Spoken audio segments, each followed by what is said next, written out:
ஹல்லேலூயா. கர்த்தர் நம்மளோடு பேசுவாராக. ஆமென்.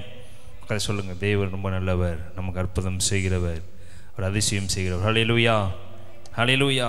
நல்ல கர்த்தர் உங்களுக்கு வித்தியாசமான காரியங்கள் உங்களோடு பேசுவாராக. அவர் அதிசயமானவர். இந்த மாதம் அதிசயமான காரியங்கள் நம்முடைய வாழ்க்கையில் செய்கிறவராக. ஹல்லேலூயா, ஹல்லேலூயா. எடுத்து வாசிப்போம். மார்க் 12ஆம் அதிகாரம் 10ஆம் வசனம் வாசிப்போம். 10ஆம் வசனம் 11ஆம் வசனம். வீடு கட்டுகிறவர்கள் ஆகாதென்று தள்ளின கல்லே மூளைக்கு தலைக்கல் ஆயிற்று. அது கர்த்தராலே ஆயிற்று. அது நம்முடைய கண்களுக்கு ஆச்சரியமாய் இருக்கிறது என்று எழுதியிருக்கிற வாக்கியத்தை நீங்கள் வாசிக்கவில்லையா என்றார். ஹல்லேலூயா, ஹல்லேலூயா. வீடு கட்டுகிறவர்கள் ஆகாதென்று தள்ளின கல்லே மூளைக்கு தலைக்கல் ஆயிற்று. இன்னைக்கு அநேகர் ஆகாதவர் என்று தள்ளப்பட்ட சூழ்நிலையில் வந்து உட்கார்ந்து இருக்கிறீங்க. அற்பமா எண்ணப்பட்ட சூழ்நிலையில் உட்கார்ந்து இருக்கிறீங்க. புறக்கணிக்கப்பட்ட சூழ்நிலையில் உட்கார்ந்து இருக்கிறீங்க. தேவன் என்னை கண்ணோக்கி பார்க்கிறாரா என்ற ஒரு நிலைமையில் நீங்க உட்கார்ந்து இருக்கிறீங்க. என்னுடைய வேதனையை கர்த்தர் பார்க்கிறாரா? என்னுடைய சூழ்நிலையை கர்த்தர் பார்க்கிறாரா? உலகம் என்னை அற்பமா எண்ணுகிறது, சுற்றி இருக்கிறவங்க என்னை அற்பமா எண்ணுகிறார்கள், கூட இருக்கிறவங்க அற்பமா எண்ணுகிறார்கள். ஆனால் தேவன் என்னை என்ன விதமா எண்ணுகிறார்? தேவனுடைய பார்வையில் நான் எப்படிப்பட்டவனா இருக்கிறேன்? தேவன் என்னை நோக்கி பார்க்கிறாரா என்கிற ஒரு சூழ்நிலையில் நம்ம உட்கார்ந்து இருக்கலாம். இன்று ஆவியானவர் உங்களோடு பேச சொன்னது என்னவென்றால், வீடு கட்டுகிறவர்கள் ஆகாதென்று தள்ளின கல்லே மூளைக்கு தலைக்கல்லாயிற்று. யாரெல்லாம் நம்மளை தள்ளுறாங்களோ அவர்கள் எல்லாவற்றையும் அவர் மூளைக்கல்லாக மாற்றுவேன் என்று சொல்றாரு. யாரெல்லாம் அற்பமா எண்ணப்படுகிறார்களோ அவர்கள் தேவனுடைய பார்வையில் விசேஷமானவர்களாய் மாற்றப்படுவார்கள். யாரெல்லாம் நீங்க கண்ணீர் வடித்துக் கொண்டு இருக்கிறீர்களோ தேவன் கண்ணீர்களை மாற்றி உங்களை ஆனந்த கலைப்பாய் மாற்றுகிறேன் என்று கர்த்தர் வாக்குத்தத்தம் பண்ணுகிறார். இந்த பிப்ரவரி மாசத்துல தேவன் இந்த மாதம் முழுவதும் உங்களை அழ பண்ணுகிறவர் அல்ல, உங்களை ஜெயமாய் மாற்றுகிறவர் இருக்கிறாரு. அற்பமா எண்ணப்பட்ட எல்லா காரியத்திலையும் கர்த்தர் உங்களுக்கு ஜெயமாய் மாற்றுகிறவராக இருக்கிறாரு. இந்த மாதம் உங்களுடைய வாழ்க்கையில் இருக்க அற்பங்கள் எல்லாவற்றையும் மாற்றுகிற தேவனா இருக்கிறாரு. இதுவரை வடித்த கண்ணீர் யாவரையும் அவரை துடைத்து உன்னை அவர் ஆனந்த களிப்பாய் இந்த மாதம் மாற்ற போறாரு.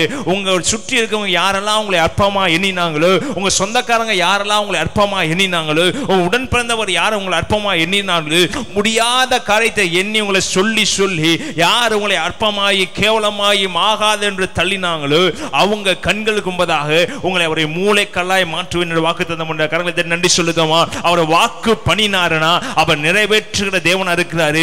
அவர் சொல்லியும் செய்யாதிருக்கிற தேவன் அல்ல. பிரியமானவர்களே, உங்க வாழ்க்கையில் அற்புதத்தை செய்கிறவர் இருக்காரு. ஒருவேளை 2024 முழுவதும் நீங்க அற்பமா எண்ணப்பட்டிருக்கலாம். 2025 பிப்ரவரி மாதம் வந்துருச்சு.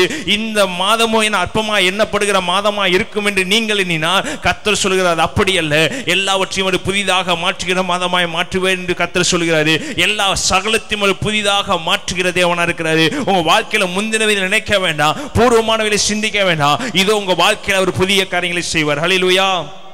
ஆகாதென்று தள்ளின கல்லே மூளைக்கு, சொல்லுங்க, மூளைக்கு. ஒரு வீடு கட்டுறாங்கன்னா எதெல்லாம் தள்ளுறாங்களோ அதெல்லாம் மொத்தமாக எடுத்து வைப்பாங்க. அதெல்லாம் எதுக்கு எங்கே தேவைப்படுமா? முக்கியமான இடங்களில் மூளைக்கு அறக்கல் எல்லாம் முக்கியமான இடங்கள் எல்லாமே அது என்ன முக்கியமான இடத்துல தான் அது தேவைப்படும். தேவையில்லாத இடத்துல தேவைப்படாது. இந்த இடத்துல இது வச்சாதான் அது ஸ்ட்ராங்குன்னு சொல்கிற இடத்துல எல்லாம் அந்த அறக்கல்லும் அந்த மூளைக்கல்லும் என்ன ஆகும்? ஸ்ட்ராங்காக இருக்கும். நம்ம யாரெல்லாம் தள்ளுறாங்களோ உங்களை பார்த்து சொல்லுங்க, பக்கத்தில் இருக்கிற சொல்லுங்க, உங்களை தான் ஒரு மூளைக்கெல்லாம் மாற்றுறது. யாரால் மாற்றப்பட்டதுன்னா அது கர்த்தராலே. அது யாரால் ஆயிற்று? மனுஷனால் அல்ல, அது யாராலே ஆயிற்று? அது கர்த்தராலே ஆயிற்று. அது நம்முடைய கண்களுக்கு.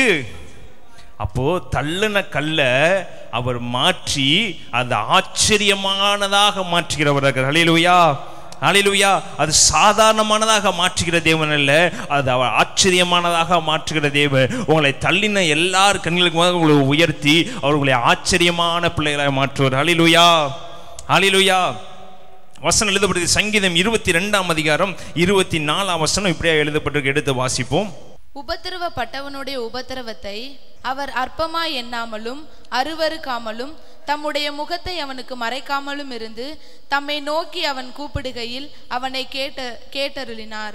தேவன் நம்முடைய உபத்திரவத்தை அற்பமாய் எண்ணாமல் அவர் இறங்கி வந்து உங்க ஜெபத்தை கேட்கிறவர்கள். ஹல்லேலூயா.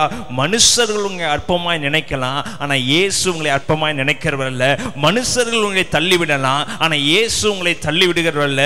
மனுஷர்கள் உங்களை புறக்கணிக்கலாம், ஆனா இயேசு உங்களை புறக்கணிக்கிறவர் அல்ல. பிரியமானவர்களே, எழுதப்பட்டிருக்கிற வசனம் 24 உபத்திரவப்பட்டனுடைய உபத்திரவத்தை அவர் அற்பமா எண்ணாமல் அருவருக்காமலும் தம்முடைய முகத்தை அவனுக்கு மறைக்காமலும் இருந்து தம்மை நோக்கி, சொல்லுங்க, தம்மை நோக்கி அவன் கூப்பிடுகையில் அவனை கேட்டறினார். ஹல்லேலூயா, ஹல்லேலூயா.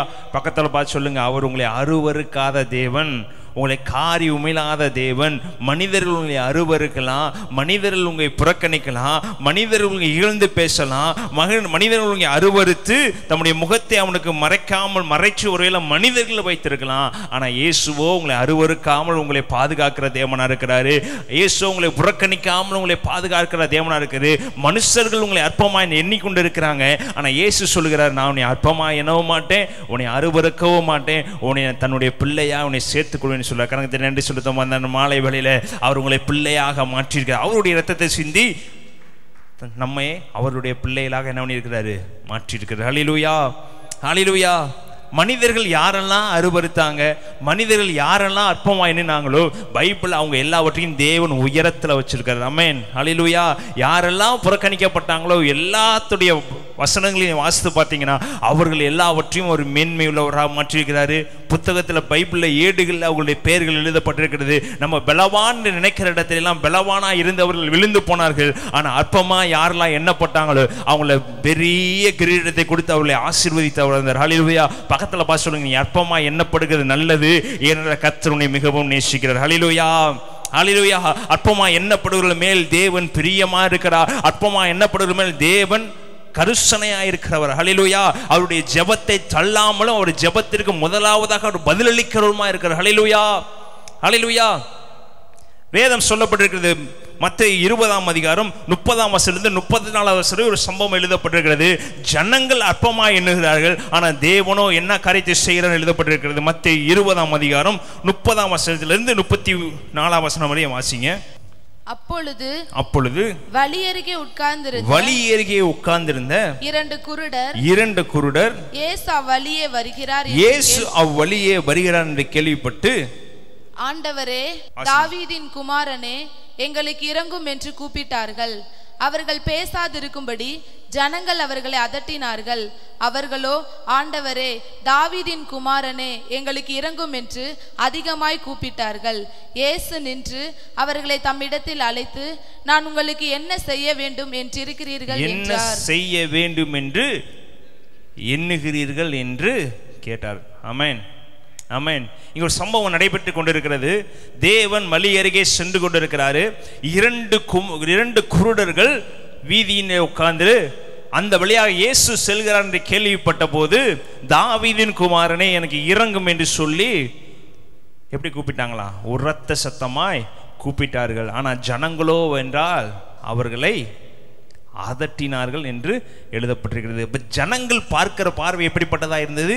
இவன் குருடனா இருக்கிறான், இவன் புறக்கணிக்கப்பட்டவனா இருக்கிறான், இவன் தள்ளப்பட்டவனா இருக்கிறான், இவனுக்கு 3 நேரத்துக்கு காசு போட்டா போதும், இவன் பிழைத்துக் கொள்ளுவான், இவனுக்கெல்லாம் அற்புதம் நடைபெற வேண்டுமா, இவனுக்கெல்லாம் கண்கள் திறக்கப்பட வேண்டுமா, இவன்லாம் ஆசீர்வதிக்கப்பட வேண்டுமா என்று சொல்லி அந்த குருடரை பார்த்து ஜனங்கள் என்ன பண்றாங்க? அதட்டுறாங்க. அந்த வசனத்தை வாசிங்க. அவர்கள் பேசாதிருக்கும்படி ஜனங்கள் அவர்களை அதட்டினார்கள். அப்ப ஜனங்களுடைய எண்ணங்கள் எப்படிப்பட்டதா இருந்தது? சொல்லுங்க, ஜனங்களுடைய எண்ணம் எப்படிப்பட்டதா இருந்தது? குருடன் குருடனாகவே இருக்கட்டும், செவிடன் செவிடனாகவே இருக்கட்டும், புறக்கணிக்கப்பட்டவன் புறக்கணிக்கப்பட்டவனாகவே இருக்கட்டும், அற்பமா எண்ணப்பட்டவள் அற்பமா எண்ணப்பட்டவளாகவே, இவங்களுக்கெல்லாம் விடிவு காலம் உண்டாகவே வேண்டாம் என்று ஜனங்கள் என்ன பண்ணாங்க? அதட்டினார்கள். ஆனால் இயேசுவோ, திரளான ஜனங்கள் இயேசுவின் பின் சென்றார்கள். திரளான ஜனங்கள் இயேசுவை நெருக்கி கொண்டு போனாங்க. திரளான ஜனங்கள் இயேசுவை நல்லவர், ஓசனா ஓசனா என்று அத்தனை சத்தம் போட்டு பேசி கொண்டு போய் கொண்டிருக்கிறாங்க. ஆனா 2 குருடர்கள் அற்பமா எண்ணப்பட்டவர்கள், 2 குருடர்கள் மனுஷனால் கைவிடப்பட்டவங்க, 2 குருடர்கள் மனுஷனால் அதட்டப்பட்டவங்க ஒரு ஓரத்துல உட்கார்ந்து தாவீதின் குமாரனே எனக்கு இறங்கும் என்று சொல்லி மிகுந்த சத்தத்தோடு தேவனை நோக்கி விண்ணப்பம் பண்ணாங்க. இப்போ அநேகருடைய சத்தம் தேவனுக்கு கேட்கப்பட்டதா, இயேசுவுக்கு கேட்கப்பட்டதா, இல்ல அதட்டப்பட்ட புறக்கணிக்கப்பட்ட கண்ணீரில் உட்கார்ந்து இருக்கிற குருடருடைய சத்தம் தேவனுக்கு கேட்கப்பட்டதா? சொல்லுங்க, யாருடைய சத்தம் கேட்கப்பட்டது? சத்தமா சொல்லுங்க. இப்போ அங்கே அநேகர் வியாதியோடு வந்திருக்கலாம், அநேகர் தேவையோடு வந்திருக்கலாம், அநேகர் பிரச்சனையோடு வந்திருக்கலாம், அநேகர் இயேசு எப்படிப்பட்டவரோ என்று பார்க்க வந்திருக்கலாம், இயேசு செய்த அற்புதங்களை பார்க்க சில பேர் வந்திருக்கலாம், இயேசு அற்புதம் செய்ததை பார்த்து அதை குற்றம் பிடிக்கும்படி அநேகர் வந்திருக்கலாம். அப்போ இயேசுவோட கூட அநேக ஜனங்கள் இருக்கிறாங்க. அநேக ஜனங்களும் ஆசீர்வதிக்கப்படும்படி இயேசுவை தேடி போனார்களா, இல்லை இயேசு எப்படி அற்புதம் செய்கிறார் என்று பார்க்க போனார்களா என்று எனக்கு தெரியவில்லை. ஆனால் அவர்கள் ஜெபத்திற்கு இயேசு பதிலளித்தார் என்று எனக்கு தெரியல. ஆனால் 2 குருடர்கள், அற்பமா எண்ணப்பட்ட குருடர்கள் கூப்பிட்ட உடனே, எல்லாராலும் புறக்கணிக்கப்பட்ட குருடர்கள் கூப்பிட்ட உடனே தினமும் அந்த வழியருகே உட்கார்ந்து பிச்சை எடுத்துக்கொண்டு, யாரு காசு போடாம நடந்துதான் போனாங்க, எழுதப்படலை, இங்க எழுதப்படலை. வந்த அநேக ஜனங்களை ₹1 போட்டிருந்தா கூட அவனுடைய தட்டு நிரம்பி இருக்கு. அவன் தட்டு நிரம்பி இருந்தா தாவீதின் குமாரனை என்று கண்டிப்பா என்ன இருக்க மாட்டான், கூப்பிட்டு இருக்க மாட்டான். அவனுக்கு தேவைகள் எல்லாமே அங்க சந்திக்கப்பட்டிருக்கு. தேவைகள் சந்திக்கப்பட்ட எவனும் தேவனை நோக்கி பார்க்கிற நல்ல பிரியமானவர்களே, யாருக்கெல்லாம் தேவைகள் சந்திக்கப்படலையோ அவர்கள் தான் பிதாவாகிய தேவனை நோக்கி வருகிறவர்கள் இருக்கிறார்கள். ஹல்லேலூயா, ஹல்லேலூயா. இவ்வளவு ஜனங்கள் பார்த்து ஏதாவது ஒரு அன்பு செலுத்தி ஏதாவது ஒரு காணிக்கைகளை போட்டு கவலைப்படாத என்று சொல்லி காணிக்கைகளை போட்டிருந்த அவன் தாவீதின் குமாரன் என்று சொல்லியிருக்க மாட்டான். எல்லா ஜனங்களும் அவனை அதட்டி, எல்லா ஜனங்களும் அவனை மிதித்து கொண்டு, எல்லா ஜனங்களும் அவனை புறக்கணித்து, இங்க இயேசு வருகிற நீ உட்கார்ந்தது கூட உனக்கு தகுதி இல்லைன்னு சொல்லி எந்த ஜனங்கள்லாம் அந்த குருடரை பார்த்து விரட்டினார்களோ அவர்கள் மேல் தேவன் நோக்கமா இருக்க காரணத்தை நன்றி செலுத்துமா. யாரெல்லாம் புறக்கணித்தார்களோ அவர்கள் மேல் தேவன் நோக்கமா இருக்கிறாரு. யாரெல்லாம் தள்ளுண்டு போனார்கள் அவர்கள் மேல் தேவன் நோக்கமா இருக்கிறாரு. நம்ம நினைப்போம் தேவனுடைய பாதத்தில் சந்தோஷமா இருக்கிறது, தேவனை நேசிக்கிறாரு, நம்மளை எல்லாம் வேறு யாரும் அவர் ஆசீர்வதிக்க மாட்டார் நினைக்கிறது இல்ல. பிரியமானவர்களே, அநேகர் அழுது கொண்டிருக்கிறாங்க, அநேகர் புலம்பிக் கொண்டிருக்கிறாங்க, தேவன் மேல் நம்பிக்கையா இருக்கிறாங்க. தேவன் முதலாவதாக கண்ணீரை துடைக்கிற தேவனா இருக்கிறாரு. அந்த அநேக ஜனங்கள் தேவனுக்கு அற்புதம் செய்யும்படி, தேவனுடைய அற்புதத்தை பார்க்கும்படி வந்தாங்க. ஆனா யாரு தாவீதின் குமாரனை இறங்கும் என்று சொல்லி கண்ணீரோடு தாவீதின் குமாரன் நோக்கி பார்த்தாங்களோ அவருடைய சத்தம் தான் அந்த 1000-2000 பேர் சத்தத்தை காட்டில் அதிகமாக தேவனுடைய காதுக்குள்ள போய் அவர்களுக்கு சுகப்படுத்த வேண்டிய எண்ணத்தை உண்டானது. கண்ணை சொல்லுத்தோமா, எவ்வளவு பேரை கூப்பிட்டாலும் எவ்வளவு பேர் கதறினாலும் என் தேவனுடைய காதில் துணிக்கப்படுகிற சத்தம் யாருடைய சத்தமா இருக்கும்னா அற்பமா எண்ணப்பட்ட என்னுடைய சத்தம் தேவனுடைய சமூகத்தில் மிகவும் பெரியதா இருக்கு. கண்ணை சொல்லுத்தோமா, நீங்க நினைக்கலாம் நீ அற்பமா எண்ணப்படும் நினைக்கிறையா, பக்கத்தில் சொல்லு என்னுடைய சத்தம் தான் தேவனுடைய சமூகத்தில் முதலாவதாக எட்டும். நன்றி சொல்லுத்தோமா, நீ கைவிடப்பட்ட நிலைமையில இருக்கிறியா, என்னுடைய சத்தம் தான் என்னப்படு, எனக்கு எதுவுமே இல்லைன்னு ஜனங்கள் சொல்றாங்களா, என்னுடைய சத்தம் தான் தேவனுடைய சமூகத்தில் முதலாவதாக எட்டப்படும். ஹல்லேலூயா, ஹல்லேலூயா. ஜனங்கள் அதட்டினார்கள். ஜனங்கள் அதற்ற சத்தம் இயேசுவுக்கு கேட்டதா என்று தெரியவில்லை. தாவீதின் குமாரனே எனக்கு இறங்கும் என்று சொன்ன சத்தம் யாருக்கு கேட்டுச்சு சொல்லுங்க? இயேசுவுக்கு. இயேசு நின்று அவர்களை தம்மிடத்தில் அழைத்து, நான் உங்களுக்கு என்ன செய்ய வேண்டும் என்றிருக்கிறீர்கள் என்றார். அதற்கு அவர்கள், ஆண்டவரே எங்கள் கண்களை திறக்க வேண்டும் என்றார்கள். இயேசு மனதுருகி அவர்கள் கண்களை தொட்டார். உடனே அவர்கள் பார்வையடைந்து அவருக்கு பக்கத்தில் சொல்லுங்க, அவர்களுக்கு மனதுருகி. யாருக்கு மனதுருகுற தேவனா இருக்கிறாரு? அற்பமா எண்ணப்பட்டவனுக்கு, கைவிடப்பட்டவனுக்கு, புறக்கணிக்கப்பட்டவனுக்கு, கீழே தள்ளி விட்டவனுக்கு அவர் மனதுருகி கரத்தை நீட்டி தொட்டு அவர் சுகப்படுத்துவார். நன்றி செலுத்துமா, என்னை அவர் சுகப்படுத்துகிறவராக இருக்கிறாரு. என்னை அற்பமா எண்ணப்பட்ட இந்த இடத்தில் அவர் எனக்கு சிங்காசனத்தை கொடுத்து என்னை சுகப்படுத்தி அவர் பின்னதாக என்னை நடத்துகிறவராக இருக்கிறார். ஹல்லேலூயா, ஹல்லேலூயா. அநேகர் சுகம் பெற்று போனார்கள். ஆனால் சில பேர்த்துடைய சுகத்தை மாத்திரம் எழுதப்பட்டிருக்கிறது. ஏன்னா அவர்களெல்லாம் தேவன் மேல் நம்பிக்கை வைத்து தேவனை நம்பி தேவன் மேல் பற்றுதலாக இருந்தார். ஹல்லேலூயா. அந்த வசனம் எழுதப்பட்டிருக்கு, இயேசுவின் பின்னாக என்ன பண்ணாங்க? சென்றார். ஆனால் அற்புதத்தையும் அதிசயத்தையும் பார்க்க வந்தாங்க.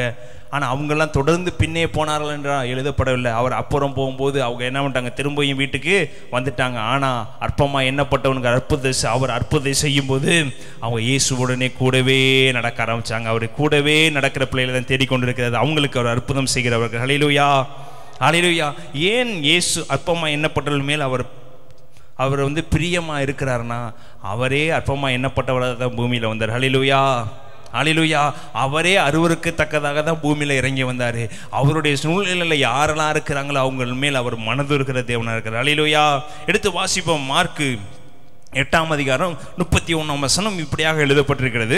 அல்லாமலும் மனுஷகுமாரன் பல பாடுகள் பட்டு மூப்பராலும் பிரதான ஆசாரியராலும் வேத பாரகராலும் ஆகாதவன் என்று தள்ளப்பட்டு கொல்லப்பட்டு 3 நாளைக்கு பின்பு உயிர் தெழுந்திருக்க வேண்டியதென்று அவர்களுக்கு போதிக்க தொடங்கினார். அவர்களுக்கு யாருங்க அவரு? சொல்லுங்க, யாரு அவரு? இயேசு கிறிஸ்து தம்முடைய சீஷர்களுக்கு தம்மை வெளிப்படுத்தி சொல்றாரு. எப்படி சொல்லுவாருன்னா, அல்லாமலும் மனுஷகுமாரன் பல பாடுகள் பட்டு மூப்பராலும் பிரதான ஆசாரியர்களாலும் வேத பராகராலும் ஆகாதவன் என்று தள்ளப்பட்டு கொல்லப்பட்டு 3 நாளைக்கு பின்பு உயிர் தெழுந்திருக்க வேண்டியதென்று அவர்களுக்கு போதிக்க தொடங்கினார். அப்ப இயேசுவும் ஆகாதவர் என்று தள்ளப்படுகிற சூழ்நிலை உண்டாயிற்று. இயேசுவும் அருவருக்கு தகுந்த ரூபமுள்ளவராய் ஜனங்கள் அவரை அடித்து முகத்திரையில கிழித்து முள்ளுகளை வைத்து அருவருக்கு தகுந்தவராய் மாற்றப்படுகிற சூழ்நிலையும் உண்டாயிற்று. ஜனங்கள் எல்லாம் அவரை அற்பமாய் எண்ணுகிற நேரமும் உண்டாயிற்று. அதனால தான் இப்படிலாம் ஜனங்கள் பண்ணுகிறவர்களை பார்த்து தேவன் அற்பமாக எண்ணப்பட்டவர்களுக்கு முதலாவதாக இறங்கி வந்து அற்புதம் செய்கிறவர். கடந்த 2 சொல்லுத்தோமா, தலைக்கு மூளைக்கல்லாய் அவரை மாற்ற ஆகாதவர் என்று இயேசுவு தள்ளப்படுகிற ஒரு சூழ்நிலை என்ன ஆயிற்று, உண்டாயிற்று. இது தேவனே என்ன பண்ணியிருந்தார், அனுமதித்திருந்தார். அல்லாமலும் மனுஷகுமாரன் பல பாடுகள் பட்டு மூப்பராலும் பிரதான ஆசாரியர்களாலும் வேத பராகராலும் ஆகாதவர் என்று தள்ளப்படுவார். இதெல்லாம் கேட்டு இதெல்லாம் சொல்லிட்டு இருக்கும்போது தான் பேதுரு என்ன பண்ணுவார், கூட்டிட்டு போய் இதெல்லாம் உமக்கு நேரிடக்கூடாதுன்னு என்ன பண்ணுவார், அட்வைஸ் பண்ணுவார். அப்போ ஆகாதவன் என்று இயேசுவும் தள்ளப்பட்டார். நம்ம நினைக்கிறோம் இயேசு கிறிஸ்து தேவனுடைய மகன் என்று சொல்லுகிறார், அவருக்கு எல்லாமே இருந்தது என்று சொல்லுகிறார், அவர் யாராலே தள்ளப்படுகிறவர் அல்ல என்று சொல்லுகிறார், அவர் அற்புதம் செய்வார், அதிசயம் செய்வார், அவர் ஆலோசனை கர்த்தர் எல்லாம் சொல்றார். அவரும் மனுஷருமாய் பூமிக்குள்ள வந்து மனுஷரால் தள்ளிவிடப்படுகிற சூழ்நிலைக்கு அவரும் கடந்து வந்தார். பிரியமானவர்களே, நீங்கள் என்ன காரியங்கள் அனுபவிக்கிறீங்களோ எல்லா காரியத்திலும் இயேசுவும் கடந்து வந்தவராக இருந்தாரு. எல்லா காரியங்களும் அவரும் பங்கு பெற்றவராக இருந்தாரு. அதனால தான் அந்த வழியில் நடந்தனால தான் இயேசு நம்ம இன்னும் பிரியமா இருக்கிறார். நன்றி சொல்லுதோமா. அவர் ஆகாதவென்று தள்ளப்பட்ட சூழ்நிலை அவருக்கு எப்படி உண்டானது, அதை பார்த்துதான் நீங்க ஆகாதவென்று தள்ளப்படும் போது நீங்க எவ்வளவு வேதனைப்படுவீங்க. ஜனங்களால புறக்கணிக்க போது நீங்க எவ்வளவு வேதனைப்படுவீங்க. சுற்றி இந்த சீசர்லாம் கைவிடப்பட்டு எல்லாரும் ஓடி போய் தனி மனிதனாக இருக்கும்போது சீசர்கள் எல்லாம் புறக்கணித்ததை தேவன் அறிந்திருந்தாரு. தன்னுடைய கூட இருந்தவங்க சொந்தக்காரங்கள் எல்லாரும் புறக்கணித்த போது அவர் அறிந்திருந்தாரு. ரொம்ப நேசிக்கிற பேதுரு இவர் யார் என்று தெரியாத போது தேவன் அதில் துடிதுடித்து இயேசு கிறிஸ்து நின்று கொண்டு இந்த சூழ்நிலையும் கடந்து போக வேண்டும் என்று பைபிள்ல எழுதப்பட்டிருக்கிறதை அவர் நினைவு கூர்ந்து அதன் பாதையில் நடந்த இயேசு கிறிஸ்து இன்னைக்கு உங்களை பார்த்து சொல்றாரு, நானும் இந்த வழியில நடந்தேன், ஆனா நான் நடந்து அதை ஜெயித்து விட்டு உங்களை யாரும் அற்பமா என்ன கூடாது என்பதற்காக எல்லாவற்றையும் நானே இந்த பூமியில சகித்து நான் வெற்றி சிறந்து விட்டு இனி உங்களை யாரு மூளைக்கல் என்று சொல்லுவாங்க, இனி உங்களை யாரு தள்ளிவிட மாட்டாங்க, இனி யாரும் உங்களை அற்பமா எண்ண மாட்டாங்க. ஏன்னா சகல பாடுகளை நான் பூமியில சகித்து உங்களை நான் ஜெயக்குரிய பிள்ளைகளா மாற்றிவிட்டேன். கடந்த நன்றி சொல்லுத்தோமா. அவர் அற்பமா எண்ணப்பட்டு ஆகாதவென்று தள்ளப்பட்டு சிலுவையிலே அறையுண்டு 3ஆம் நாள் உயிரோடு எழுந்ததுக்கு அப்புறம் இனி நம்ம அற்பமா எண்ணப்படுகிற பிள்ளைகள் இல்லாதபடி அவர் மாற்றிவிட்டார். ஹல்லேலூயா. அவருடைய நம்முடைய சூழ்நிலை அவருக்கு தெரியும். பக்கத்தை சொல்லுங்க, என்னுடைய சூழ்நிலை அவருக்கு தெரியும். அந்த சூழ்நிலை நிமித்தம் அவர் என்னை ஆசீர்வதிக்கிறவராக இருக்கிறார். ஹல்லேலூயா. ஆதியாகமம் 29ஆம் அதிகாரம் 31ஆம் வசனத்தை வாசிப்போம். ஆதியாகமம் 29ஆம் அதிகாரம் 31ஆம் வசனம். யாரெல்லாம் ஆகாது என்று தள்ளப்பட்டாங்க, யாரெல்லாம் அற்பமா எண்ணப்பட்டாங்க, தேவன் அவர்களுக்கு என்னெல்லாம் கொடுத்து ஆசீர்வதித்தார் என்று பார்ப்போம். லேயாள் அற்பமாய் எண்ணப்பட்டாள் என்று கர்த்தர் கண்டு அவள் கற்பந்தரிக்கும்படி செய்தார். ராகேலோ மலடியாய் இருந்தாள். லேயாள் கர்ப்பவதியாகி ஒரு குமாரனை பெற்று கர்த்தர் என் சிறுமையை பார்த்தளினார், இப்பொழுது என் புருஷன் என்னை நேசிப்பார் என்று சொல்லி அவனுக்கு ரூபன் என்று பெயரிட்டான். மறுபடியும் அவள் கர்ப்பவதியாகி ஒரு குமாரனை பெற்று நான் அற்பமாய் எண்ணப்பட்டதை கர்த்தர் கேட்டருளி இவனையும் எனக்கு தந்தார் என்று சொல்லி அவனுக்கு சிமியோன் என்று பெயரிட்டாள். அவனுக்கு சிமியோன் என்று பெயரிட்டாள். இது எல்லாத்துக்கும் இந்த சம்பவம் தெரியும். 31ஆம் வசனம், லேயாள் அற்பமாய் எண்ணப்பட்டாள் என்று கர்த்தர் கண்டு அவள் கற்பம் தரிக்கும்படி செய்தார். ராகேலோ அப்ப தேவன் எதை பார்க்கிறவராக இருக்கிறாரு சொல்லுங்க? எதை பார்க்கிறவராக இருக்கிறாரு? யாக்கோப்பு ராகேலை நேசித்தார், தேவனோ லேயாளை நேசித்தார். கரெக்ட் சொல்லுத்தோமா? லேயாள் எவ்வளோலாம் அற்பமாக எண்ணப்பட்டாலோ அவ்வளவாய் தேவன் லேயாள் மேல் கண்ணை வைக்க ஆரம்பித்தார். பக்கத்தில் சொல்லுங்க, நீ அற்பமாக எண்ணப்படுகிறேன்னா தேவனுடைய கண் உண்மையில வர ஆரம்பிச்சிடும். யாக்கோப்புடைய எண்ணம் எல்லாம் ராகேல் மேலே இருந்துச்சு, ஆனால் தேவனுடைய எண்ணம் எல்லாம் அற்பமாக எண்ணப்பட்ட லேயாள் மேல் இருந்துச்சு. அமேன், அமேன், அமேன். யாக்கோப்பு அடுத்த திருமணம் செய்து கொள்வதற்காக 14 வருஷம் என்ன பண்ணிட்டு இருக்காரு? 7 வருஷம் ஓடிட்டு. அவருடைய எண்ணம் எல்லாம் லேயாள் மேல இல்லை, யார் மேல இருந்துச்சு? ராகேல். எப்படியாவது ஒரு திருமணம் முடிச்சாச்சு, அது போயிடுச்சு, நம்ம விருப்பப்படாதபடி போயிடுச்சு. அடுத்த டார்கெட்டுக்காக என்ன பண்ணிட்டு இருக்காரு? ஓடிட்டு இருக்கிறாரு. அந்த டார்கெட்ல என்ன ஆயிடுச்சு? ராகேலோ மலடியா, அதிகமாக அன்பு செலுத்தினவள் எப்படி இருந்தா? மலடியா இருந்தா. ஆனா யாரை வெறுத்தாரோ அவரை கர்த்தர் பார்த்து பக்கத்தில் என்ன சொல்றாரு? ஃபர்ஸ்ட் சொல்றாரு என்ன கொடுத்தாரு? ரூபனை கொடுத்தாராம்.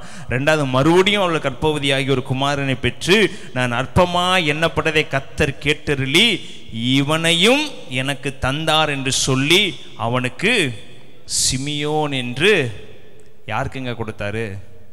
சொல்லுங்க, யாருக்கு கொடுத்தாரு? ஆசீர்வதிக்கப்பட்டவளுக்கு கொடுத்தாரா? இல்லை தன் கணவனால சந்தோஷமாய் வாழப்பட்டவளுக்கு கொடுத்தாரா? தன்னுடைய தகப்பனால ஆசீர்வதிக்கப்பட்டவளுக்கு கொடுத்தாரா? தன் தகப்பனும் லேயாளை கைவிட்டார், தன்னை சுற்றி இருக்கிறவங்களும் லேயாளை கைவிட்டாங்க.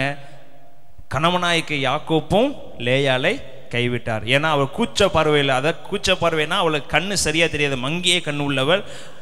அவளை திருமணம் செய்து கொள்ள யாரும் வரவில்லை. ஸோ அதனால என்ன பண்ணிட்டார்? ராகேலுக்கு பதிலாக லேயாளை என்ன பண்ணிட்டாங்க? தள்ளி விட்டார். அது லேயாளுக்கே தெரியாது. ஒரு நிச்சயதார்த்தம் இல்லாமல் என்ன பண்ணாரு? நிச்சயதார்த்தம் பண்ணது ராகேலுக்கு, ஆனால் கல்யாணத்தன்னைக்கு மாற்றி விட்டது யார? லேயால. அப்போ எந்த இடத்துலையும் அங்கீகாரம் இல்லாமல் எல்லாராலையும் புறக்கணிக்கப்பட்டவள் லேயாள். ஆனால் எல்லாராலையும் புறக்கணிக்கப்பட்டவள் தேவனால் புறக்கணிக்கப்படவில்லை. தேவன் லேயாலை ஆசீர்வதித்தார். கரெக்டாக சொல்லுமா? நீங்கள் யாரெல்லாம் புறக்கணிக்கிறாங்களோ நீங்கள் சொல்லுங்க, மனிதர்கள் என்னை புறக்கணிக்கலாம், மனிதர்கள் என்னை ஆகாது என்று சொல்லலாம், மனிதர்கள் என்னை தள்ளி விடலாம், ஆனால் என் இயேசுவோ என்னை தள்ளி விடுகிற தேவன் அல்ல. அவர் தான் கொடுக்கிறாரு. யூதா கோத்திரத்தை கொடுத்து, ரூபன் கோத்திரத்தை கொடுத்து, சிமியோன் கோத்திரத்தை கொடுத்து, லேவி கோத்திரத்தை கொடுத்து, இன்னும் இருக்கிற ரூபன் கோத்திரத்தை கொடுத்து, தான் முதல் பெயர்சாவம் இருக்கிற பெரிய பெரிய கோத்திரத்தை தேவன் லேயாளு கொடுத்து லேயாளை ஆசீர்வதித்தார். காரணம் நன்றி சொல்லுத்தோமா? அற்பமா எண்ணப்பட்டவளை கர்த்தர் தூக்கி உயரத்தில் வைத்தாரு. அதே லேயாளத்தான் ஆபிரகாமுடைய கல்லறையில், ஈசாக்குடைய கல்லறையில், யாக்கோபுடைய கல்லறையில் சேர்க்கப்பட்டவள் லேயாள். ஆனா ராகேலோ போற வழியில புதைச்சிட்டு போனாங்க. ஆமென்.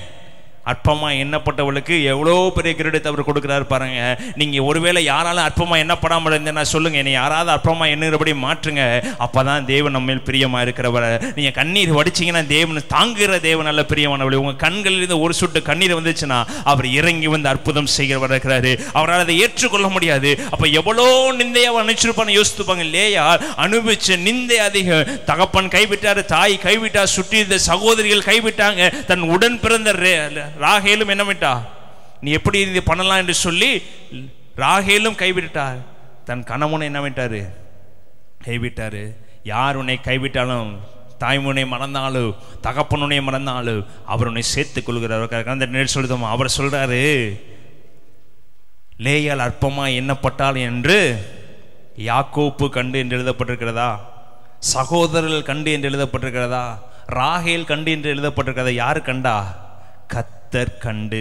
பக்கத்தில் சொல்லுங்க, அற்பமா எண்ணப்படுகிற என்னை ஏசப்பா கண்டு, அற்பமா எண்ணப்படுகிற என்னை கர்த்தர் கண்டு என் தலையை அவர் உயர்த்துகிறவர் இருக்கிறாரு. எனக்கு இருக்கிற பிரச்சனையை அவர் மாற்றுகிறவர் இருக்கிறாரு.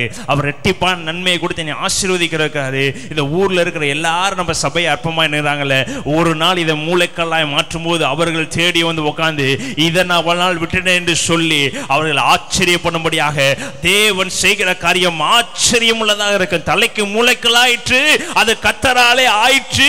இது மனுஷருடைய கண்களுக்கு அது ஆச்சரியமாய் மாற்றுகிறவர் இருக்கிறாரு. இப்ப லேயாளை கர்த்தர் ஆச்சரியம் உள்ளவராக மாற்றினாரு.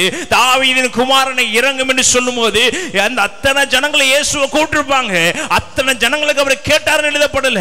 ஆனா பைபிள்ல எழுதப்பட்டிருக்கிறது தாவீதின் குமாரனை என்று இறங்கும் என்று சொல்லும் போது 2 குருடர்கள் ஆச்சரியம் உள்ளவர்களாக கண்களை திறந்து ஜனங்கள் ஆச்சரியப்படும்படியாக தேவன் அற்புதத்தை செய்தார். பக்கத்துல 2 சொல்லுதவா, அந்த குருடர்களை அற்புதம் செய்யும் போது இப்ப இழிவா எண்ணப்பட்ட ஜனங்கள், இப்ப புறக்கணிக்கப்பட்ட ஜனங்கள் அந்த குருடர்கள் கண்கள் திறக்கப்படுவதை பார்த்து எப்படி எண்ணினார்களாம்?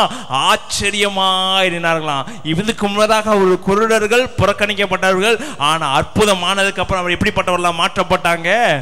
ஆச்சரியமானவர்களாக மாற்றப்பட்டார்கள். ஹல்லேலூயா. லேயாளும் ஆச்சரியம் உள்ளவளாக மாற்றப்பட்டார். இயேசு கிறிஸ்து மரித்து 3 நாள் உயிரோடு எழுந்ததுக்கு அப்புறம் எல்லாத்துக்கும் முன்பதாக அவர் ஆச்சரியமானவராக மாற்றப்பட்டார். சொல்லுதோமா, அவர் தாங்க பிதாவா இயேசு கிறிஸ்து. அவர் நம்முடைய வாழ்க்கையில் அற்புதம் செய்கிறவர் இருக்கிறாரு. 1 சாமுவேல் 9ஆம் அதிகாரம் 21ஆம் வசனத்துல ஒரு அற்பமா எண்ணப்பட்ட ஒரு சந்ததி இருக்குது. அந்த சந்ததியிலிருந்து தேவன் எப்படி அற்புதம் செய்கிறார் வாசிப்போம். அப்பொழுது சவுல் பிரதியுத்தரமாக நான் இஸ்ரவேல் கோத்திரங்களிலே சிறியதான பென்யமீன் கோத்திரத்தான் அல்லவா? பென்யமீன் கோத்திரத்துக்கு குடும்பங்கள் எல்லாம் என் குடும்பம் அற்பமானது அல்லவா? நீர் இப்படிப்பட்ட வார்த்தையை என்னிடத்தில் சொல்வானேன் என்றான். இப்படிப்பட்ட வார்த்தைகளை என்னிடத்தில் சொல்வானேன் என்றான். என்னிடத்தில் சொல்வானேன். சவுலுடைய குடும்பம் எப்படிப்பட்ட குடும்பமா இருந்தது? பென்யமீன் கோத்திரத்திலே. அப்பொழுது சவுல் பிரதியுத்தரமாக நான் இஸ்ரவேல் கோத்திரத்திலே சிறியதான பென்யமீன் கோத்திரத்தான் அல்லவா? பென்யமீன் கோத்திரத்து குடும்பத்தார் எல்லாரிலும் என்னுடைய குடும்பம் அற்பமானது அல்லவா? நீர் இப்படிப்பட்ட வார்த்தை என்னிடத்தில், இப்படிப்பட்ட காரியத்தை இப்போ இஸ்ரவேல் கோத்திரத்திலேயே சிறிய கோத்திரம், எப்படிப்பட்ட என்ன கோத்திரம்? பென்யமீன் கோத்திரம். அந்த பென்யமீன் கோத்திரத்திலேயே அடிமட்டத்தில் அற்பமா எண்ணப்பட்ட நிலைமையில, எல்லாராலும் புறக்கணிக்கப்பட்ட நிலைமையில, எல்லாராலும் ஒதுக்கப்பட்ட நிலைமையில இருந்த ஒரு குடும்பம் தான் யார் குடும்பம்? சவுலுடைய ஒரு கோத்திரத்தை சொல்லுமோ, அந்த கோத்திரத்திலேயே சிறியவன். அந்த சிறியதுல ஒரு 15-50 குடும்பம் இருக்கும். அந்த 50 குடும்பத்தினாலும் புறக்கணிக்கப்பட்ட ஒரு மனிதன். அப்ப எப்படிப்பட்ட சூழ்நிலை இருந்திருப்பான்னு யோசித்து பாருங்க. அவனை தான் கர்த்தர் முதலாவதாக, சொல்லுங்க யாராக? முதலாவதாக யாருங்க? இதுக்கு முன்பதாக ராஜான்கிற பட்டம் யாருக்குமே, யூதா கோத்திரம் இருந்துச்சு, எல்லா கோத்திரமும் இருந்துச்சு, கோத்திரங்கள் இருந்துச்சு. ஆனா இதுக்கு முன்பதாக யாருமே என்ன பண்ணல, ராஜாங்கிற அங்கீகாரத்தை பெறவே. அப்ப இஸ்ரவேல் கோத்திரத்திலையும் புறக்கணிக்கப்பட்டவன். அந்த இஸ்ரவேல் கோத்திரத்திலேயே ஒரு சிறிய கோத்திரம் பென்யமீன் கோத்திரம். அந்த பென்யமீன் கோத்திரத்திலேயே இருக்கிற எல்லாத்தாலையும் புறக்கணிக்கப்பட்ட, அற்பமா எண்ணப்பட்ட, கேவலப்படுத்தப்பட்ட, அசிங்கப்படுத்தப்பட்ட ஒரு குடும்பம். யாருடைய குடும்பம் சொல்லுங்க? அப்ப சவுலை தேவன் என்ன பண்ணாரு பார்த்தாரு. எவ்வளவோ சொல்றாங்க இஸ்ரவேல் எனக்கு ஒரு ராஜாவை ஏற்படுத்தும் சொல்லும் போது எவ்வளவோ ஆசீர்வதிக்கப்பட்ட சந்தியில தேவன் ஒரு ராஜாவை தெரிந்து கொண்டு இருக்கலாம். இல்ல யூதா கோத்திரத்திலிருந்து ஒரு ராஜாவை தெரிந்து கொண்டு இருந்திருக்கலாம். இல்லைன்னா பெரிய ஐஸ்வர்யம் உள்ளவன ராஜாவை தெரிந்து கொண்டு இருக்கலாம். இல்லைன்னா பென்யமீன் கோத்திரத்திலே அற்பமா எண்ணப்பட்டவனை காட்டிலும் பென்யமீன் கோத்திரத்தில் நல்ல நிலைமையில் இருக்கிற என்னவா ஏற்படுத்தியிருக்கலாம், ராஜாவாக ஏற்படுத்தியிருக்கலாம். பக்கத்தை சொல்லுங்க, அற்பமா எண்ணப்படுகிறவரை தான் அவர் ராஜாவை உட்கார பண்ணுவாங்க. கணத்தை நடி சொல்லுத்தோமா, நீ எப்ப நீ அற்பமா எண்ணப்படுகிறேன்னு தேவனுடைய சமூகத்தில் நீ உட்காரையோ, பக்கத்தில் சொல்லுங்க, நீ தான் ராஜா, நீ தான் ராணி, உன்னைத்தான் ஒரு ஆசீர்வதிக்கிறவர், உன்னைத்தான் நீ கிரகிக்க கூடாத காரியத்தை உனக்கு என்ன பண்ணுவார், செய்வார். அவங்க தேடி போனது கழுதையை தேடி போடுறாங்க. ஆனா சாமுவேல் வந்தவனே அவனை ஆசீர்வதித்து, நீ என்னோட பந்தி இருக்க வேண்டும், அவனை ஆசீர்வதிக்க போறேன்னு சொன்ன உடனே அவன் சொல்றான், நான் உங்க பக்கத்தில் வர்றது கூட நான் என்ன இல்லை, நான் தகுதி உள்ளவன் அல்ல, நான் சிறிய குடும்பம், இஸ்ரவேலிலே ஒரு சிறிய கோத்திரம், பென்யமீன் கோத்திரம். அந்த பென்யமீன் கோத்திரத்தில் என்னை யாரும் என்னை ஏற்றுக்கொள்ள மாட்டாங்க, என் பேச்சை கேட்க மாட்டாங்க, என்னை பார்த்தா கேவலமாக பேசுவாங்க.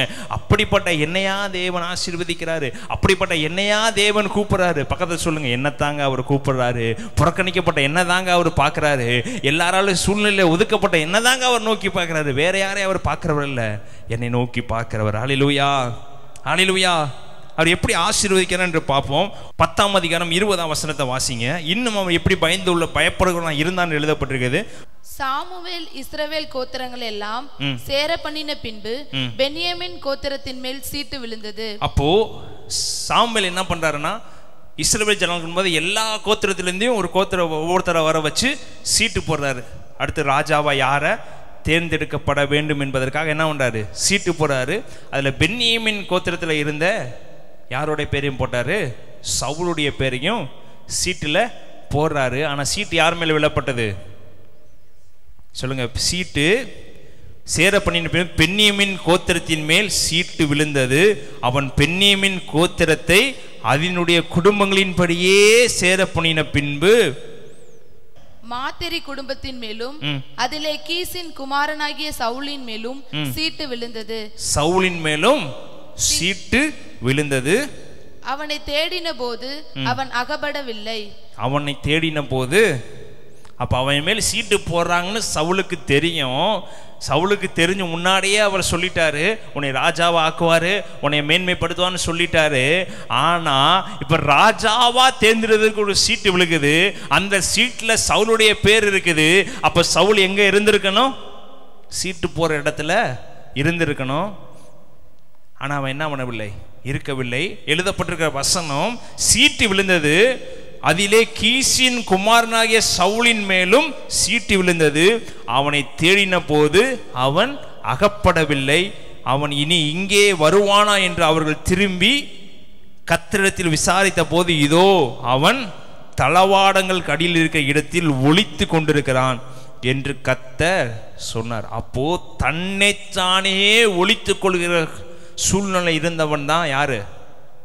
சவுல்.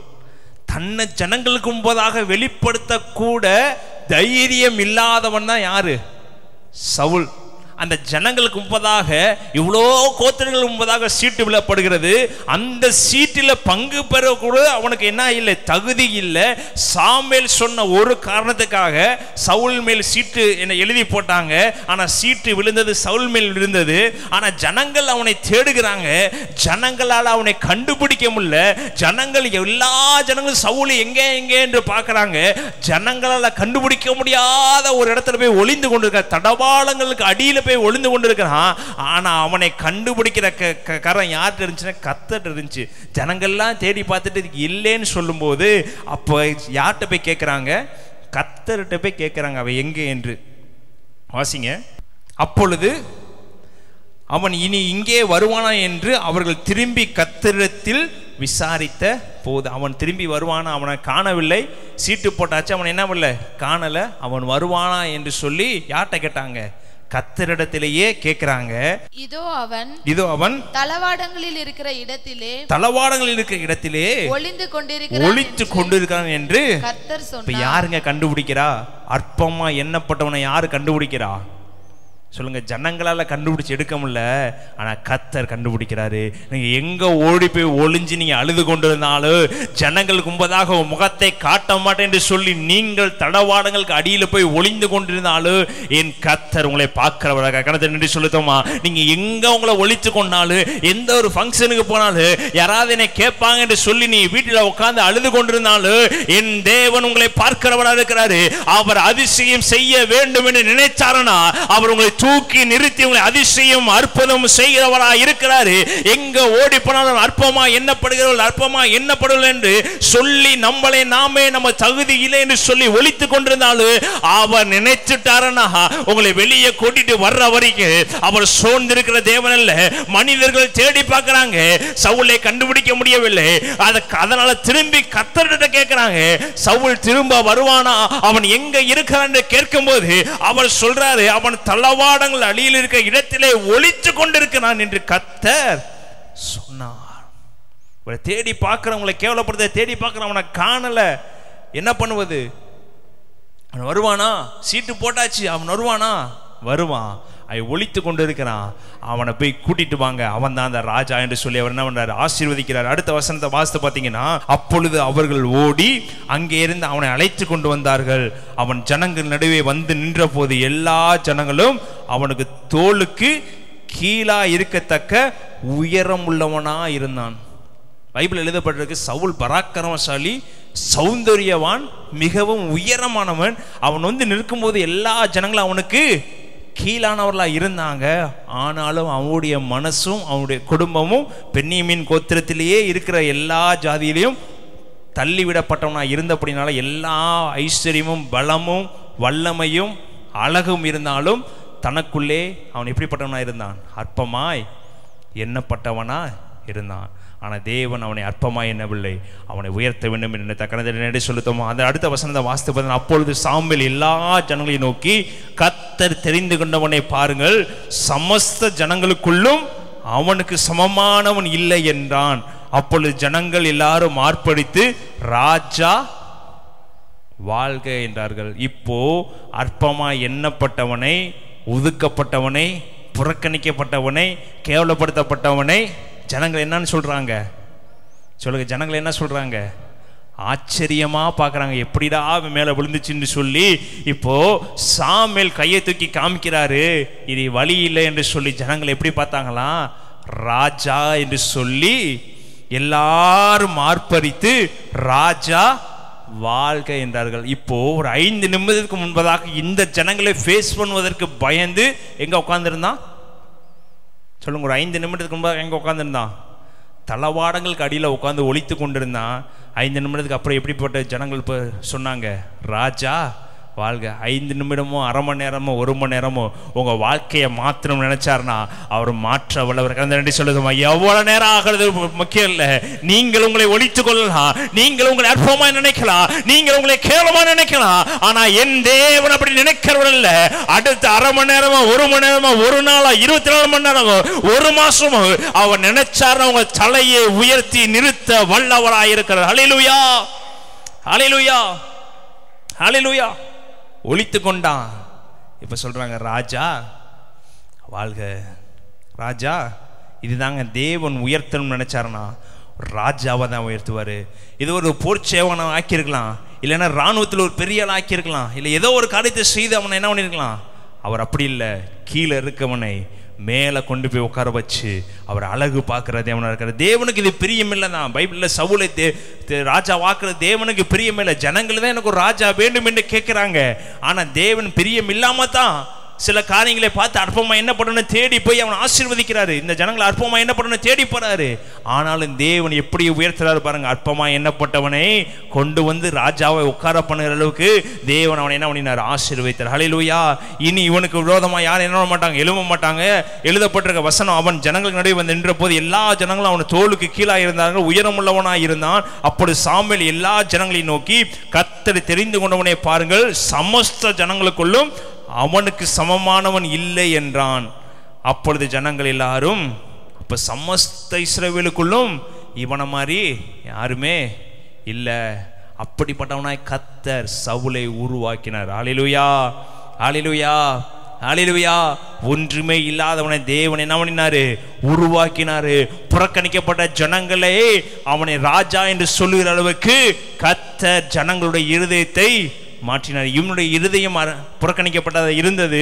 இப்போ இவனுடைய இருதயம் ராஜாவாய் மாற்றப்பட்டதுக்கு அப்புறம் யாரெல்லாம் புறக்கணிச்சார்களோ அவங்களுடைய இருதயத்தை மாற்றி ராஜா வாழ்க என்று சொல்லுகிற அளவுக்கு தேவன் என்ன பண்ணிவிட்டாரு? மாற்றி விட்டார். ஹல்லேலூயா, ஹல்லேலூயா. இதுலேயும் சில ஜனங்கள் இருந்தாங்க. 27ஆம் வசனம், ஆனாலும் பேலியாளின் மக்கள் இவனா நம்மை ரட்சிக்க போகிறான் என்று சொல்லி அவனுக்கு காணிக்கையிலே கொண்டு வராமல் அவனை அசட்டை பண்ணினார்கள். அவனோ காது கேளாதவன் போல்.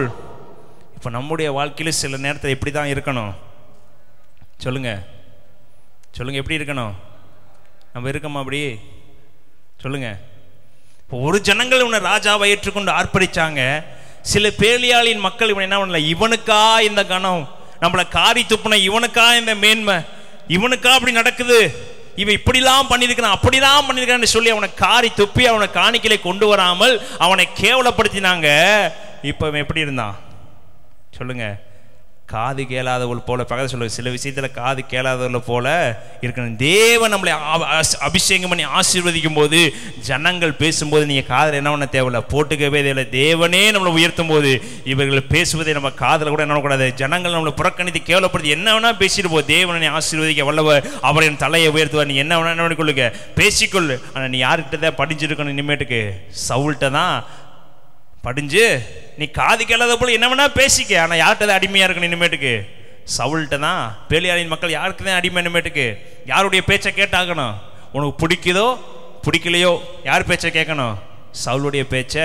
தேவன் அப்படி உங்களை நிறுத்துவார். காரணம் இதை நன்றி செலுத்தோமா. நீ என்ன வேணா புறக்கணிச்சு ஜனங்கள் உங்களை பேசலாம், ஆனால் உங்க கை ஓங்க அவங்க உங்களை கேவலமா பேசலாம். ஆனால் வழியில் நம்ம சொல்றதை அவங்களை கேட்க முடியாது. கர்த்தர் என்ன பண்ணிடுவாரு?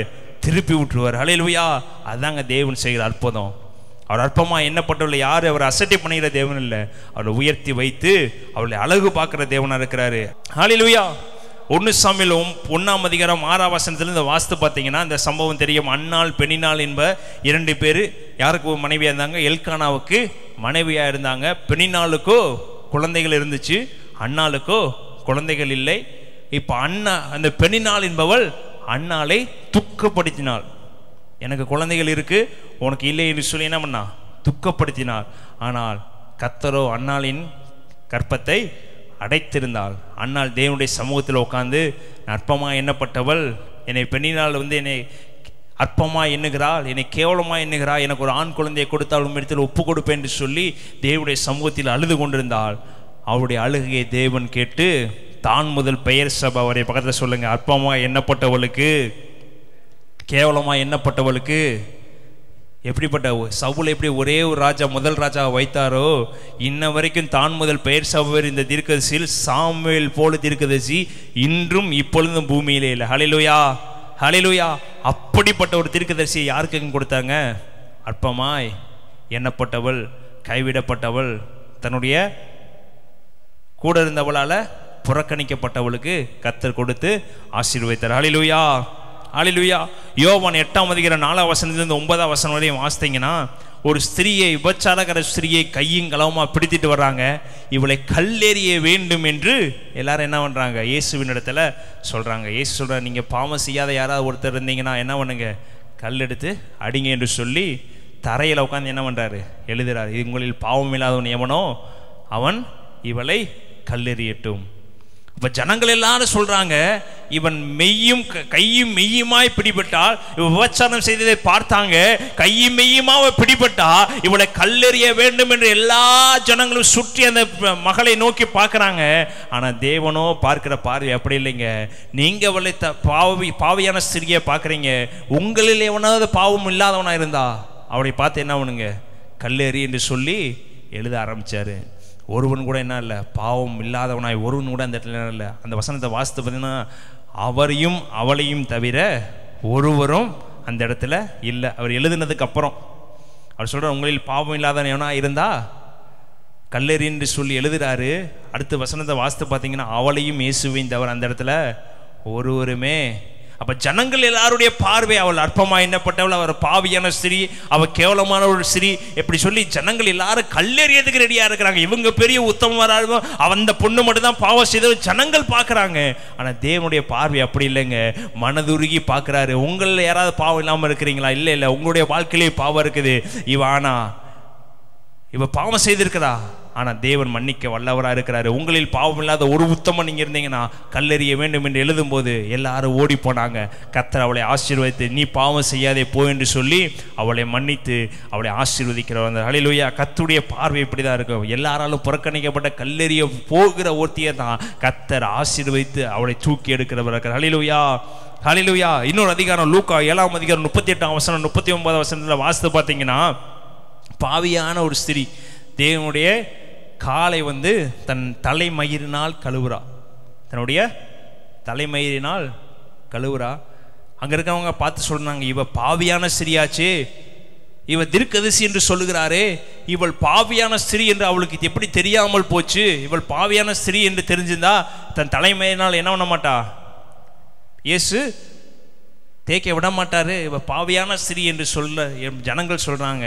ஆனால் இயேசுவோ நான் உங்கள் வீட்டுக்கு வந்து எதுவும் கொடுக்கல, ஆனால் இவளோ தன் கண்ணீரால் என் பாதத்தை கழுவுறான் என்று சொல்லி அவளை அவர் என்ன பண்ணார்? ஆசீர்வதித்தார். ஹல்லேலூயா. ஜனங்கள் பார்க்கிறது அற்பமாய், ஜனங்கள் பார்க்கிறது கேவலமாய், ஜனங்கள் பார்க்கிறது புறக்கணிக்கத்தக்கதாய், ஜனங்களுடைய பார்வை எப்படிப்பட்டதா இருக்கும்னா நம்மளை புறக்கணிக்கிறதா தகுந்ததாக தான் இருக்கும். ஆனால் நம்ம அவங்க பார்க்க தேவையில்லை. இயேசு என்னை எப்படி பார்க்குறாரு, இயேசு என்னை எப்படி நேசிக்கிறாரு, இயேசு என்னுடைய பார்வையில் நான் எப்படி விலையேறப்பட்ட பாத்திரமாக இருக்கிறேன், அவரை எப்படி என்னை விரும்புகிறாரு. ஆகாத என்று தள்ளின கல்லை அவர் மூளைக்கல்லாக மாற்றுகிறவராக இருக்கிறாரு. என்னை அவர் மூளைக்கல்லாய் மாற்றுகிற வரைக்கும் என்னை கைவிட மாட்டார் என்ற எண்ணம் நமக்குள்ள இருந்துச்சுன்னா நம்முடைய வாழ்க்கையில் பெரியதாக மாற்றுகிறார்கள். ஹல்லேலூயா. கர்த்தருக்கு நன்றி சொல்லுதோமா. அவர் என்னை மூளைக்கல்லாய் மாற்றுவார். அந்த மூளைக்கல்லாய் மாற்றினதுக்கு அப்புறம் அது ஆச்சரியம் உள்ளதாக அவர் மாற்றுகிறார்கள். இது யாராலே ஆயிற்று? இது கர்த்தராலே ஆயிற்று. இது ஜனங்களுக்கு ஆச்சரியம் உள்ளதாக இருந்தது.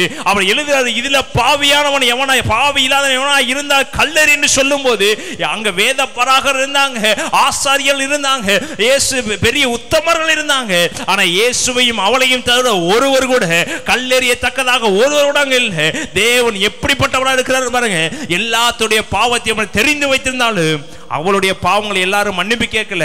ஆனா இவளோ தேவனுடைய சமூகத்தில் உட்கார்ந்து மன்னிப்பு கேட்ட உடனே அவளை கர்த்தர் ஆசீர்வதித்து உயர்த்தினவராக இருந்தார். ஹல்லேலூயா, ஹல்லேலூயா.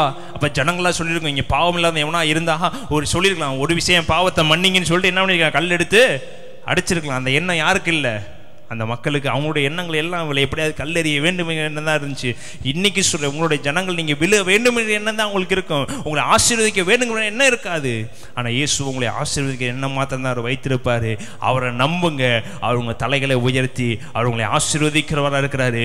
அவரை விசுவாசிங்க, உங்க தலைகளை உயர்த்துவராக இருக்கிறாரு. அற்பமா என்னப்படி நினைக்கிறீங்களா? அவர் உங்களை ஆச்சரியம் உள்ளதாக மாற்றுகிறவராக இருக்கிறாரு. அண்ணல் அற்பமா என்னப்பட்டார்? கர்த்தர் ஆச்சரியம் உள்ளவராக மாற்றினாரு. ஈசாக்கு ஏசா மேல் பற்றுதலாக இருந்தார். ஏசாக்கு வில்வித்தையை கற்றுக் கொடுத்தாரு. ஏசாக்கு மிருகங்களை அடிக்கக்கூடிய எல்லா காரியங்களையும் கற்றுக் கொடுத்தாரு. யாக்கோபு மேலேயோ ஈசாக்கு அந்த அளவுக்கு பாசம் இல்லை. அவனையும் அவர் கூடாரவாசியை உட்கார வச்சாரு. எந்த வில்வித்தையும் யாக்கோபு கற்றுக் கொடுக்கவில்லை, எந்த காரியத்தையும் யாக்கோபு கற்றுக் கொடுக்கவில்லை. ஏசாக்கு மாத்திரம் தான் எல்லா காரியத்தையும் என்ன பண்ணாரு? ஈசாக்கு கற்றுக் கொடுத்தாரு. இந்த காரியத்தை செய்த உடனே ஈசாக்கு என்ன பண்ணிருக்கலாம்? நினைச்சிருந்தாருன்னா, விடுப்பா ஏசா, கவலைப்படாத, உனக்கு வேற ஆசீர்வாதத்தை கொடுக்கிறேன், தேவனை நான் மன்றாடுகிறேன், ஒரு சகோதரனை மன்னித்து விடு, ஒரு சகோதரர் பண்ண தப்பு தான் என்று பரிந்து பேசியிருக்கலாம். ஆனா ஈசாக்கு பரிந்து பேசுகிற எண்ணம் கூட என்ன இல்லை. அப்ப யாக்கோபு என்ன பண்ணப்பட்டான்? புறக்கணிக்கப்பட்டான். அற்பமாய் ஈசாக்கு ஆசீர்வதிக்க பிரியமா இருந்தது எல்லாம் ஏசாவுக்கு. யாக்கோபு ஆசீர்வதிக்கிற எண்ணம் கூட யாருக்கு இல்லை? ஈசாக்குக்கு. அதை தன்னுடைய மனைவி கண்டுபிடிச்சனால தான் யாக்கோபு என்ன பண்றா? ஆசீர்வாதம் ஏசாவுக்கு போயிடும், ஆசீர்வாதம் எல்லாத்தையும் உங்க அப்பா ஏசாவுக்கு கொடுத்துருவாரு. இது நாள் வரைக்கும் ஏசாக்கு எல்லாத்தையும் அவர் செஞ்சுட்டாரு, உனக்காக அவர் எதுவுமே செய்யலை, உன்னை எல்லா இடத்துலையும் ஒதுக்கி தான் வச்சிருக்காரு, உன்னை எல்லா இடத்துலையும் புறக்கணிச்சு தான் வச்சிருக்காரு, எனக்கு தெரியும். ஸோ இந்த ஆசீர்வாதத்தை நீ பெற்றுக்கொள் என்று சொல்லி இந்த தாய்க்கால அதை ஏற்றுக்கொள்ள முடியவில்லை. ஏன்னா ஏசாவு மேல ஈசாக்கு அவ்வளோ பாசம் இருந்துச்சு. அதனால தான் ஆசீர்வதிக்கிற எண்ணம் ஈசாக்கு உண்டாச்சு. யாக்கோபு எல்லா இடத்துலையும் என்ன பண்ணாரு? புறக்கணிக்கப்பட்டவர் தான். தகப்பனால் என்ன பண்ணாரு? புறக்கணிக்கப்பட்டார். தாய் ஏற்றுக்கொண்டாள். ஆனால் தகப்பனும் தன் சகோதரனும் யாக்கோப்பை எப்படி வச்சிருந்தாங்க? கூடாரவாசி, சமையல்காரன் என்ன அப்படின்னாங்க வச்சிருந்தாங்க. லாபான் மட்டும் கொண்டு போய் மருமகனை வச்சிருந்தாரா? லாபானை கொண்டு போய் எங்கே தான் வச்சிருந்தாரு?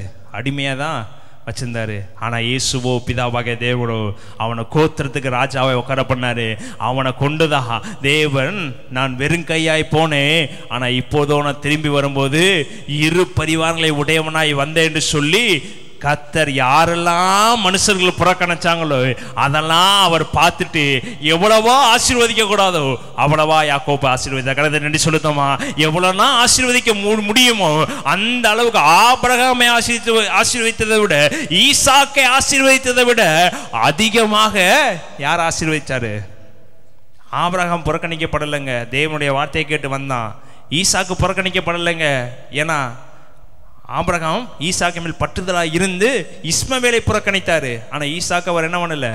புறக்கணிக்கல. ஆனால் ஈசாக்கு யாரை புறக்கணிச்சாரு சொல்லுங்க? யாக்கோப்பை தள்ளி விடுன்னு சொல்லும் போது என்ன பண்ணிட்டாரு? தள்ளி விட்டு நீ எங்கே போ? லாபான் வீட்டுக்கு போ. ஆபிரகாம் தன்னை மகனை புரொடெக்ட் பண்ணிட்டாரு. ஆபிரகாமுடைய மகன் ஈசாக்கு எங்கே போகக்கூடாது, லாபான் வீட்டுக்கு போகக்கூடாதுன்னு பெண் பார்க்கும்போதே தடுத்தவர். ஆனால் ஈசாக்கு என்ன பண்ணிட்டாரு, தன்னுடைய மகனை அனுப்பி வச்சுட்டாரு. அப்போ என்ன, எதனால அனுப்பி வச்சாருன்னா பிடிக்காதனால தான் என்ன பண்ணாரு, அனுப்பி வச்சார். ஆனால் தேவன் நம்ம மனுஷன் நம்ம பிடிக்காதுன்னு என்னலாம், தேவன் நம்மளை தான் பிடிக்கும்னு சொல்லுவார். கணத்தை ரெடி சொல்லுதோமா. இதே போல தான் யாக்கோப்பு அதிகமாக நேசித்தது யோசேப்பை.